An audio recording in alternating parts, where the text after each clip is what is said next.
We've done good according to God.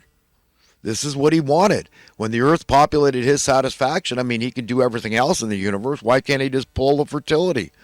So that's not our issue. We got to take care of the people that are here, care about everybody, the least of men, like Christ called himself. But this explains all the natural disasters, okay, this thing that went wrong, that God, he wished he didn't even create us. He was repentant. He was sorry he created us. It says in Scripture, after this happened, the fall of man. He was repulsed by us. He recoiled. And the curse, so the evil one got a lot of leeway to do things on the earth. Okay, thorns on roses, stinging insects. I'm struggling with arachnids. There's some spiders I could tolerate, daddy long legs. I'll just take them outside and release them. If I ever see a jumping spider, I leave it. You'll never have a bed bug because that's what they eat. But other ones, I mean, you get any brown recluse or black widows. I mean, I don't like them any better than the next person, okay? They're creepy. And I think that this is a tit for tat thing. I mean, why the bats? Bats are fantastic. I love them. They're fantastic mammals, incredible critters. Okay, and they eat gobs. I mean, mind-blowing amounts of insects. But we wouldn't have needed the bats if it wasn't for the plague of insects, like the plague of flies, these horrible things, okay, that we don't want. I mean, we don't want it to be too hot. We don't want it to be too cold, okay? We don't want discomfort in any way. It's annoying. I mean, the sun is too bright. There's 1,000,001 organic reasons that things bug us all, okay, across the board. Diseases of every sort. And then we got to deal with death. I mean, this is freaking hard. This is hard enough just being freaking human, having to take care of ourselves and all our crap, and then go out and do a workaday life and serve somebody else. I mean, this is tough, okay? And there's no reason why we need money in any form. No other creature has that burden, right? Just like nakedness, they have no concept of it. They have no concept of money either. They could care less. But look how we run headlong into these things that, according to Scripture, God finds detestable in his sight because he sees how easily it corrupts the hearts and minds of men. So these are invented things. These are problems that are solvable. Anything that relates to money is solvable.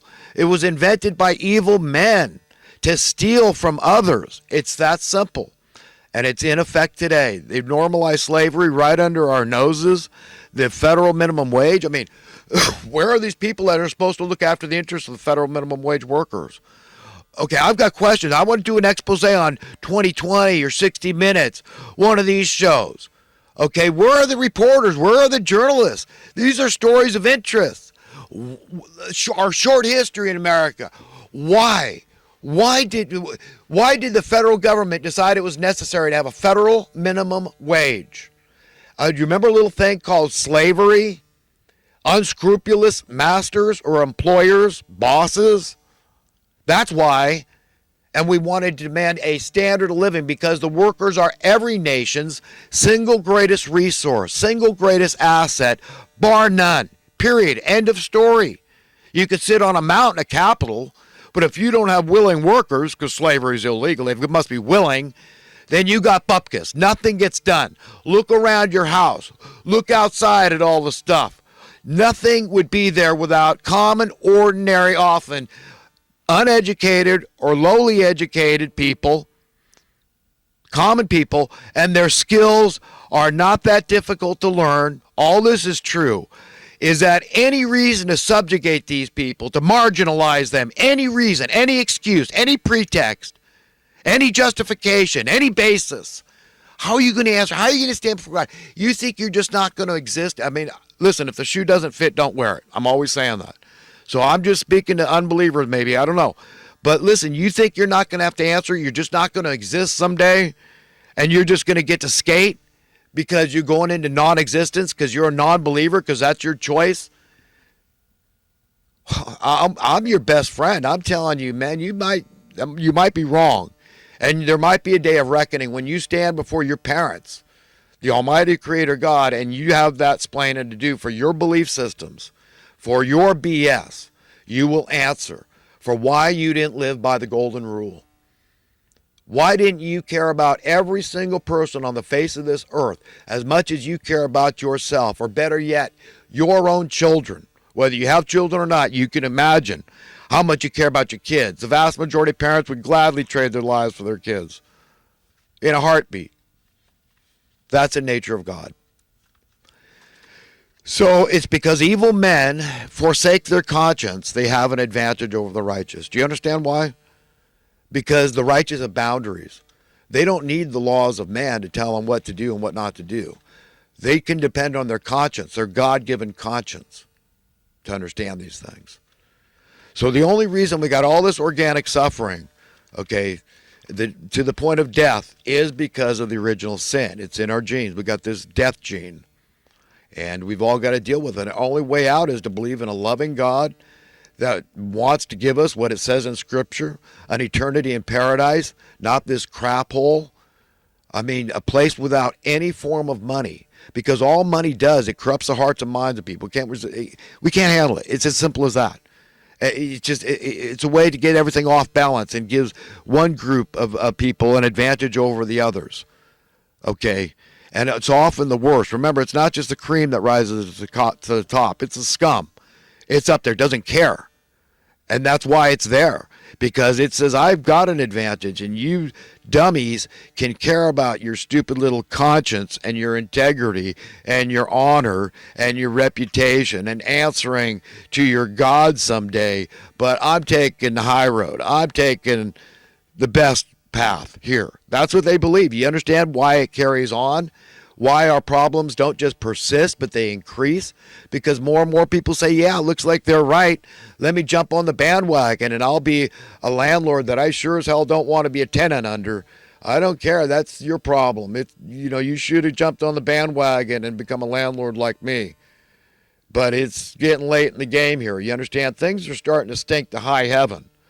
Okay, the evil men that create the policies we're all forced to live under from birth, in the uppermost echelons of power in this world, okay, they're going to run this thing out as far as they can. They've got momentum, and they're going to keep this thing going. They got all this multitude of minions under them, the mini minions, I call them, mini elitists out there doing their bidding, and it's a fight to the finish. Okay, it's very sad, but you got to decide for yourself when it's time to jump ship, and which side you're going to be on this great controversy. God's side, the side of God and man, righteous men, or the side of the evil ones. It's that simple. The money lovers. Okay, how do you feel about your riches? Your heart and mind are known to God. He knows whether they're pure or not. Whether you really hate money, because you too see and can't deny how it has affected our world.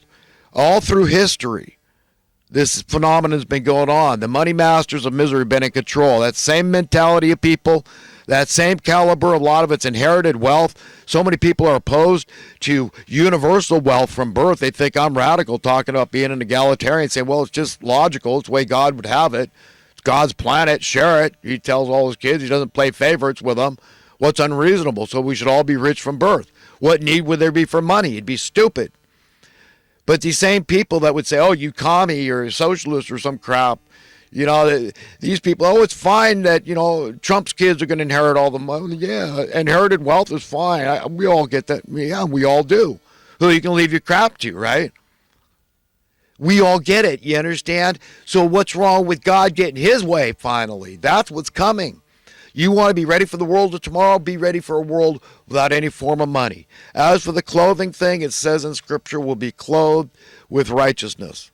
Okay? Robed with righteousness. So, there's some gray areas. I don't know every little thing. The nuances of nature and character of God, I'm still learning. We'll all be learning for all eternity. That's the way it works. It would get boring if we weren't. But, to understand God's will for you and me and all of his children is not difficult. It's not hidden. It's not a secret. It's not a mystery. It's what makes sense. It's what's logical. It's what a little kid can get. And say, yeah, well, that would make sense if God's like our best set of parents you could ever imagine, and then, infinitely more than that better, then it stands to reason that God would be that way and say, share it, get along with each other, be cool, be nice, please me, and find happiness because I want you to be happy. It's just what your parents want for you. They don't want you in fear. They want you secure. They want you out of fear. They want you free. They don't want you in bondage and chains. See, it's just what, it's what makes sense. If you want to understand and know God, because he wants friends. That's a relationship he wants. A very personal, individual, intimate relationship is what he wants. Prayer and blessings, and try to bless your enemies and say, well, I don't understand this, but I'm going to wing it. Fake it till I make it sort of thing. Because, I watch these crime shows and, even though I'm opposed to capital punishment, I get it. And I'd say, well, maybe like Moses. If it happens spontaneously, yes, But when it's premeditated, then you go, well, that's, you're no better than these evildoers, these predators that are doing these things.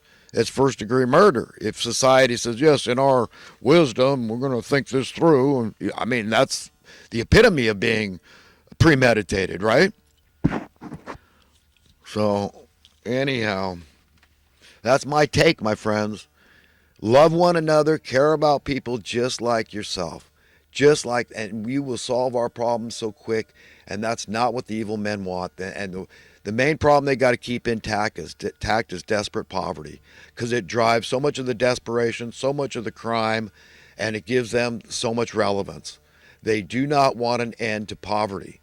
Okay, that's it. So you understand how their will and God's will are at odds with each other. They're at enmity with each other. You understand that? You get that? And one's got to prevail eventually. And this would be one crappy book, unreadable, unwatchable movie if the good guys didn't eventually win, right? We would all agree. But, I love to point out why the federal minimum wage is so important and critical to understand that, because it's caused balkanization in America. We got different minimum wages all over the place. There's no relevance for the federal minimum wage anymore. Why did we come up with it? To keep the country cohesive. So you could live in Miami Beach the same as San Diego or New York or San Francisco, wherever the hell you want, little heart desires. It's your life. It's your eternity. You decide. We should have extra houses all over this freaking planet for any of us to use and live in as long as we want at any time. Do you understand? That's the world we could have right now.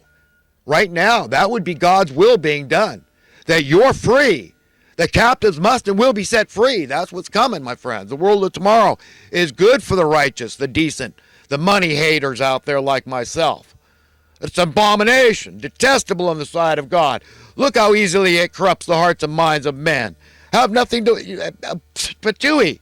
But yet we're all money lovers, including myself. So I am culpable to that degree. That I get it too. I'm just like you. I'm as human, that human nature, that evil, putrid human nature, the sin nature. We're stuck in these carnal bodies of death, and we're subjected to all these worldly temptations. Yeah, this is tough, and we can all take great solace and be very thankful that God understands it and knows. And that while no other human being can know, love, and understand you the way you need to be, to give you the relief you need, he does, because he owns you. And he's numbered the hairs on your head. He cares about you like no one else ever could. They can't hold a candle to the kind of love that he can. Why should you pray? Why the first commandment? Love God above all else and anything else. With your whole heart, mind, spirit, soul, and God. Thank God for my existence. For my human existence. It's so cool. My five senses. Everything good I've ever enjoyed my whole life. And everything good in existence. And nothing bad. Not to be responsible for anything bad. That's the God I know and love. And I exalt. And you can too. And that's what he wants, friends. He wants us to go out and win friends. That's his treasure. The souls of men. He doesn't give a crap about the gold and silver. He cares about you and me. And him and her and the souls of men. He's a collector. And that's what he's after. He's an addict. Right? Like us. We're all addicts of something. We're creatures of habit. What's the difference? And a habit is just a euphemism for an addiction, right? Some good, some not, some in between. But these are forms of escapism. What are we escaping from? All these vices. Why do we want to metaphorically slash our wrists? What's wrong with our species? The original sin. It's the only thing I can offer up to explain it, my friends. And why all the bad organic stuff. God's not an a-hole, but an atheist would have a good argument that God's an a-hole, an effectless a-hole. Thorns on, how dare you? Anytime I'm a landscaper, I've been poked by thorns. What an a-hole of a God. Don't stop the insects. Don't stop the diseases. Don't stop the deer and goats and pigs and whatever else wants to eat the roses. It was a stupid idea. Mean, just it vexes the soul of man. God